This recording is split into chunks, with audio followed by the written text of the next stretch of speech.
SBI credit card holders जितने भी हैं, आप लोगों के लिए ये ज़रूरी खबर है। आपको बता दिया जाए, अगले महीने से आप लोगों को क्रेडिट कार्ड रखना महंगा पड़ सकता है। आप लोगों को भारी पैसे अब चुकाने होंगे।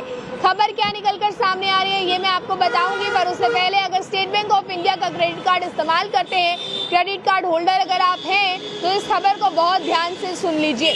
जानकारियां क्या निकलकर सामने आ रही है ये मैं आपको बता दूं। फिलहाल अभी बता दें, देश के सबसे बड़े बैंक की बात करें यानी कि स्टेट बैंक ऑफ इंडिया ने अपने क्रेडिट कार्ड के नियमों में बड़ा बदलाव करने की तैयारी की है। बैंक ने अपने मिनिमम अकाउंट ड्यू की कैलकुलेशन का तरीका बदलने की तैयारी की है। इसमें जितने भी कस्टमर्स हैं, आपको बताया गया है कि अब उनका फाइनेंशियल बोझ बढ़ सकता है और इसमें आपको बता दें जीएसटी, फाइनेंशियल चार्ज, अन्य फीस जुड़ सकती है। अब इसको लेकर क्या कुछ कहा गया है, क्या जानकारियां सामने आ रही हैं, इस चीज़ के बारे में मैं आपको बताऊंगी। दरअसल ये नियम जो है वो 15 जुलाई से लागू होने हैं, यानी कि अगले महीने की 15 तारीख से ये नियम लागू होने हैं।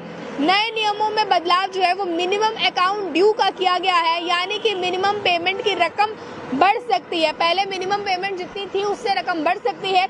अब कितनी बढ़ेगी ये कैलकुलेशन भी मैं आपको बताऊंगी, पर उसके साथ ही मैं आपको बता दूं, एयर एक्सीडेंट की बात की जाए तो इसके लिए इंश्योरेंस जो पहले आपको दिया जाता था, अब इसे खत्म करना और पेमेंट आपको बता दें, पेमेंट सेटलमेंट के नियमों में बदलाव जो है वो फिलहाल हो सकता है। अब इसको लेकर क्या जानकारियां दी गई हैं ये मैं आपको बताऊं। देखें, अभी फिलहाल एसबीआई कार्ड ने अपनी वेबसाइट पर एक नए कैलकुलेशन का एक उदाहरण दिया है, एग्जाम्पल दी है। इस एग्जाम्पल में इन्होंने कहा है कि अगर आप पहले लगभग 17,313 रुपए की अगर पेमेंट आप मिनिमम करते थे, अब पहले अगर आप इतनी मिनिमम पेमेंट करते थे, तो अब आपको जो है वो 20,013 रुपए की पेमेंट चुकानी पड़ेगी। यानी कि आप सीधा ये कैलकुलेट कीजिए कि पहले अगर आप लगभग 17,000 की पेमेंट करते थे, तो अब आपको वही पेमेंट जो है वो 20,000 रुपए तक की करनी होगी। तो यानी कि आप देखिए, अभी इसको लेकर नए फॉर्मूले की बात की जाए, एमएडी यानी कि एमएडी, मैं बता दूं आपको, एमएडी को शामिल होने की चीज़ों में फिलहाल बात कही गई है। नए फॉर्मूले के तहत एमएडी में जो है मैड में 100% जीएसटी, 100% ईएमआई, 100% फीस और चार्जेस, 100% जो है वो फाइनेंस चार्जेस की जिक्र जो है वो किया गया है।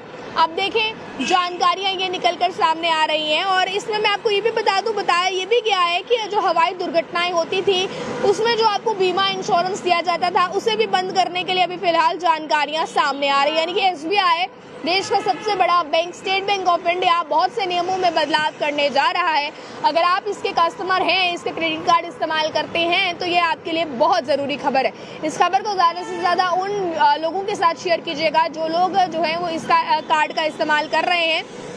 आपको मैं बता दूं, अब मिनिमम अकाउंट ड्यू यानी कि एमएडी को लेकर कलेक्शन के तरीके बदलने की तैयारी में बताया गया है कि जितने भी कार्ड होल्डर्स हैं, हर महीने अपने बिल में शामिल जीएसटी, फाइनेंशियल चार्ज, अन्य फीस, इसी के साथ ईएमआई और 100% जो हिस्सा है एमएडी को भी चुकाना होगा। इसके अलावा बकाया रकम के 2% हिस्सा एमएडी में शामिल किया जा सकता है। यानी कि जिस तरह भी मैंने आपको कैलकुलेशन के हिसाब से बताया, ये कैलकुलेशन भी कस्टमर्स के लिए एसबीआई ही लाया है अपने अकाउंट में, जिसमें कि बताया गया है पहले आप 17,1313 रुपये अगर चुकाते थे, तो अब आप लोगों को इसके लिए 20,013 रुपये चुकाने होंगे। यानी कि पैसे जो है वो बढ़ा दिए गए हैं, जिसमें कुछ % की तब्दीली जो है वो की गई है। खबर को ज़्यादा से ज़्यादा शेयर कीजिएगा अपने तमाम दोस्तों के साथ, उन लोगों के साथ जो लोग आपके जानने वाले हैं, क्रेडिट कार्ड का इस्तेमाल करते हैं। स्टेट बैंक ऑफ इंडिया आपके लिए अगले महीने से बहुत से नियम बदलने वाला है। ज़्यादा जानकारियों के लिए देखते रहने वाले टाइम, मुझे कैमरा पर्सन गुलशन को दीजिए इजाज़त। जय हिंद।